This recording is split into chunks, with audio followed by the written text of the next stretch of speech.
یہ اودھ کا علاقہ ہے، گھنے جنگلوں اور لہلاتے کھیتوں میں سے گزرتی ہوئی ریل میں نادر نے روبینہ کو بتایا، مگر اب روبینہ کے سوالات میں پچھلی سرگرمی اور شدت نہ تھی۔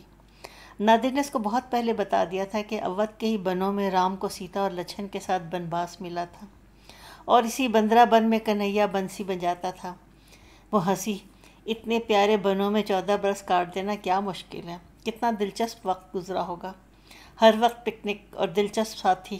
نادر مسکرا دیا، اس کے کانوں میں باب کی آواز گونج رہی تھی، یہ ابھی تک ناسمجھ اور نادان ہے۔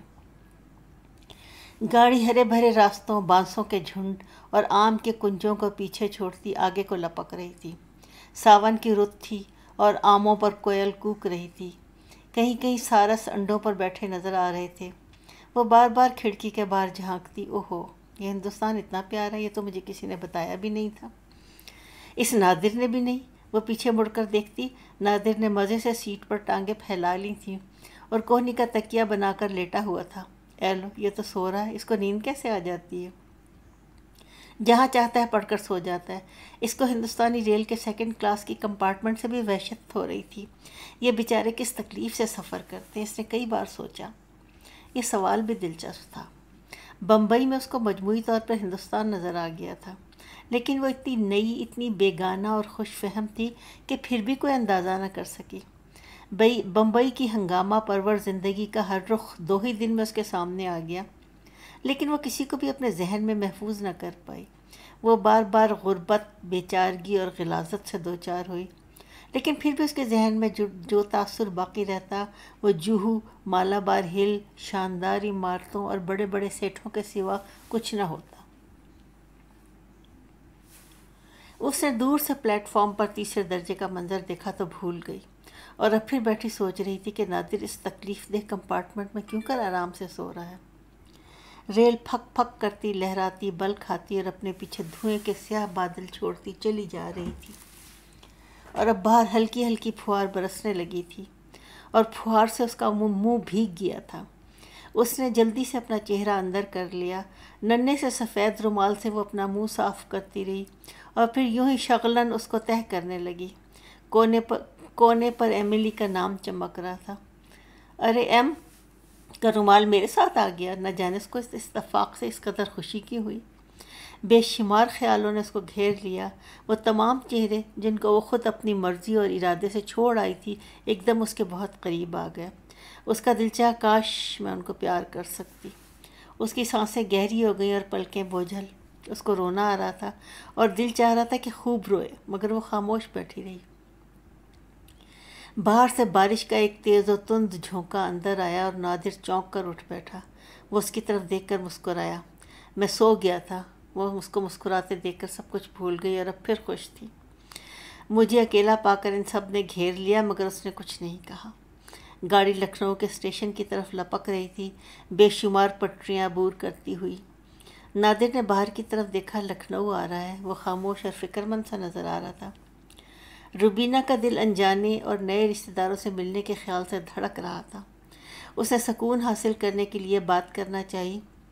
تم اتنے خاموش کیوں ہو گئے؟ تم کو تو خوش ہونا چاہیے، اپنے گھر آ گئے تم تو۔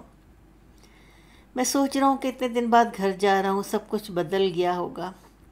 میری اماں بوڑھی ہو گئی ہوگی، میری بوا بھی وہاں آئی ہوئی ہوگی، میں اتنے بعد ان سب کو دیکھوں گا۔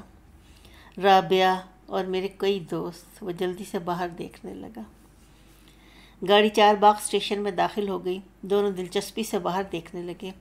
اس کمپارٹمنٹ میں 2 مختلف نسلوں کے انسان بیٹھے ہیں، جنہوں نے ایک ساتھ اپنی زندگی کا آغاز کیا۔ ایک اپنی سرزمین کو، اپنی فضاؤں کو، اپنے گھر کو ہزاروں میل دور چھوڑ آئی تھی، اور دوسرا اپنی سرزمین کی طرف لوٹ کر آ رہا تھا اور وطن کی فضا میں سانس لے رہا تھا۔ یہ جو ریل کے دھوئیں اور کوئلے کی بو میں بسی ہوئی ہوا کا گرم جھونکا بھی ابھی کمپارٹمنٹ میں آیا تھا، وہ اسی کے وطن کی ہوا تو تھی۔ یہ بل کھاتی، چوڑی پھیلی ہوئی ریلوے لائن کا طویل سلسلہ اسی کی سرزمین ہی پر تو پھیلا ہوا ہے، اور ریلوے لائن کے پار دوڑتے ہوئے میلے کچیلے چندھے فقیر، یہ ننگ دھڑنگ بچے، لال اور نیلے کرتے پہنے ہوئے، کالے کالے قلی، اسی نادر کے بھائی بند تو ہیں۔ یہ فقیر اور قلی، یہ بھوکی اور نیم برہنہ انسانیت وہ بمبئی سے دیکھتی آ رہی تھی۔ وہ ان کے متعلق نہ سوچ پا رہی تھی اور نہ کوئی سوال کر رہی تھی۔ اچھا، تو دراصل یہ لوگ غلام ہیں، مگر نادر اور جیسے بے شمار لوگ وہ بھی تو غلام ہیں، اور یہ دونوں ہی طبقے بڑے مگن نظر آتے ہیں، گویا بہت آرام سے ہوں، بالکل اسی طرح مطمئن ہے جیسے نادر اس تکلیف دہ کمپارٹمنٹ میں مزے سے پڑا سو رہا تھا، جھٹ پٹا ہو رہا تھا اور اسٹیشن کی بتیاں جل اٹھی تھیں۔ اب اس کو وحشت ہو رہی تھی، اب پھر وہی شور اور غوغا ہوگا جس کا سامنا وہ بمبئی میں جہاز کے عرصے سے لے کر یہاں تک کر چلی آئی تھی۔ شاید یہاں ایسا نہ ہو۔ نادر تو کہتا ہے اس کا وطن تہذیب اور کلچر کا مرکز تھا اور اس کی زبان نزاکت اور نفاست کا مقابلہ فرینچ سے کرتا تھا۔ تو یہاں بھی وہی وحشت، وہی سراسیمگی معلوم ہوتا ہے، کوئی لٹھ لیے ان کے پیچھے کھڑا ہے، قیامت کا سماں ہے، ہر طرف بھاگ دوڑ، دھکا پیل۔ یہ لوگ اتنے بوکھلائے کیوں رہتے ہیں؟ معلوم ہوتا ہے پوری قوم کے اعصاب جواب دے چکے ہیں۔ بڑے بڑے معقول آدمی بھی اسی طرح بوکھلائے ہوئے نظر آتے ہیں۔ یہ کاہے کو اتنے سراسیمہ اور بے سکون ہے؟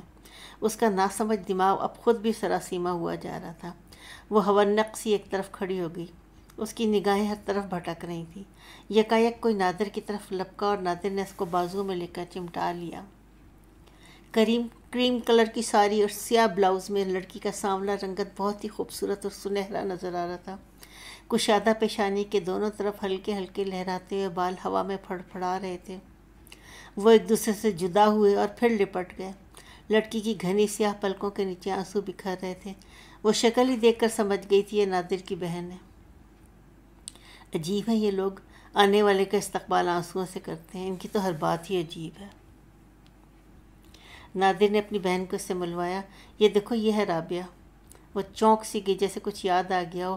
اس کو دلچسپی سے دیکھتے ہوئے اس کی طرف ہاتھ بڑھایا۔ میں رابعہ ہوں، میں پہلے ہی سمجھ گئی تھی کہ تم نادر کی بہن ہو۔ اس کی بہن کو دیکھ کر اس کو اپنے بہن بھائی بری طرح یاد آ گئے۔